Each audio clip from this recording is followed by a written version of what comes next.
मुझे लगता है कि जवाहर जी ने जो संस्कार के बीज बोए हैं ये दर्डा फैमिली लेते जाते हुए देख रही है। इकट्ठा रहना, मुझे लगता है कि ये कई बातें हमको बता रही है।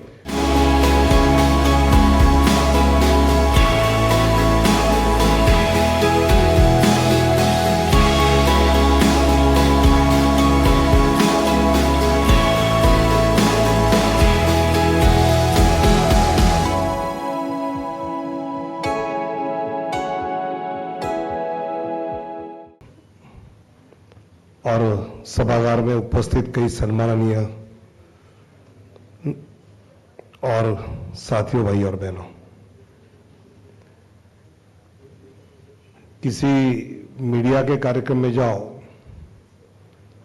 तो मूल एडिशन को पढ़ना, उसके पहले सप्लीमेंट को पढ़ना पड़ता है।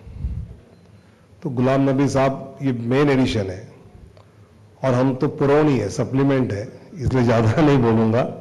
हम सब उनको सुनने के लिए यहां उत्सुक भी है। विजय बाबू ने कहा कि जवाहर जी, अटल जी ये सब बातें बताई।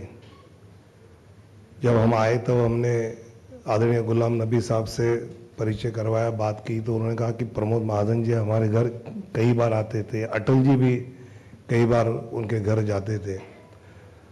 राजन बाबू जानते हैं कि महाराष्ट्र के विधान परिषद में नेता प्रतिपक्ष था और सत्ता में रहे सुनील तटकरे जी हो, बाकी हो, इन पर इतनी धुआंधार अटैक करता था, लेकिन लंच ब्रेक में हम दोनों साथ खाना खाते थे। आज महाराष्ट्र में ये शायद दिखता नहीं है। या कई बार जिक्र हुआ कि तुमाने जी है, लेकिन ये सेना के है, पाटिल साहब है तो ये एनसीपी के है। मतलब महाराष्ट्र में कौन कौन सी पार्टी में है, कौन सा विधायक कहाँ है, ये ध्यान में नहीं आता है। और ये इधर है या ये इधर है या ये उधर है या उधर है। तो एक मैंने गुलाम नबी एक छोटी कहानी सुनी थी कि एक पति पत्नी होते हैं, उनकी माताजी होती है, उनका बेटा बेटी होती है और एक उनकी बिल्ली पेट होती है। तो ये 6 का परिवार है। तो दादी पोते को कहती है ये 6 फिगर कोई अच्छी नहीं है, 7 होना चाहिए, वो राजा की फिगर है, तो तुम्हें कुत्ता लेके आओ। तो बोला दादी मैं कुत्ता लेके आऊंगा, 7 हो जाएंगे, लेकिन बिल्ली चली जाएगी, तो वापस 6 हो गए। बोले फिर तुम शादी करो। बोले हाँ शादी करूंगा तो बहू आएगी तो हम 7 होंगे, लेकिन दीदी शादी करके चली जाएगी, वापस 6 हो जाएंगे। मैं ये महाराष्ट्र में कौन कहाँ है इसका जो देख रहा हूं। तो तुमने शादी की तो तुमको बच्चा होगा ही ना। बोले हाँ मुझे बच्चा होगा तो 7 हो जाएंगे, लेकिन तुम मर भी जाओगी। बोले ऐसे महाराष्ट्र की राजनीति में कौन कहा, कुल मिलकर 288 है, लेकिन अच्छा हुआ राजन बाबू राजनीति के बाहर है और मैं दिल्ली में आ गया हूं। लेकिन अपर्णा जी आपका बहुत बहुत धन्यवाद देना चाहिए कि आज की युवा पीढ़ी को जवाहरलाल जी की ये सब बातें पढ़ने का मौका मिला है। और जवाहरलाल जी के बारे में आप तो किताब में पढ़ेंगे, उसमें कुछ ज्यादा मैंने कहना चाहिए ऐसा नहीं है, लेकिन वो पढ़ने के बाद मुझे तो उनके आजादी के मूवमेंट से लेके कई विषयों की जानकारी भी हुई। लेकिन विजय बाबू प्रामाणिकता से एक सामाजिक राजनीतिक कार्यकर्ता के नाते जब मैं लोकमत समूह और जवाहर बाबू जी और इनका जब विचार करता हूं तो जवाहरलाल दर्डा जी ये रूपर्ट मर्डोक से कम नहीं थे। ऑस्ट्रेलिया से आके रूपर्ट मर्डोक जी ने पूरी दुनिया पर छाए, वैसे यवतमाल से आके पूरे देश में छाने का काम लोकमत ने जो किया है, मैं मानता हूं कि वो मर्डोक जी से बिल्कुल कम नहीं थे।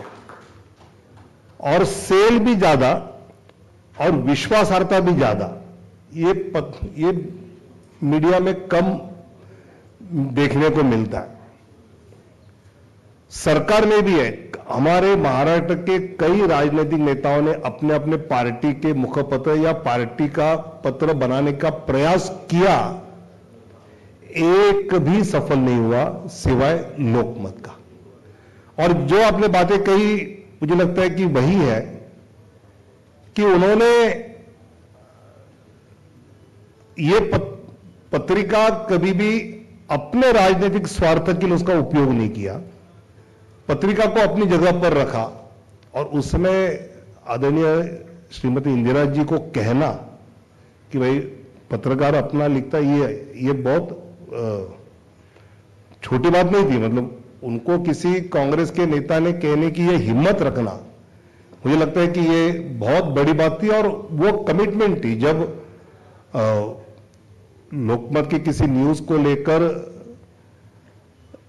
प्रिविलेज कमेटी ने क्षमा मांगने की कहा और वो मांगने से इनकार करने की हिम्मत रखना, मुझे लगता है कि ये कमिटमेंट टुवर्ड्स दैट जर्नलिज्म है।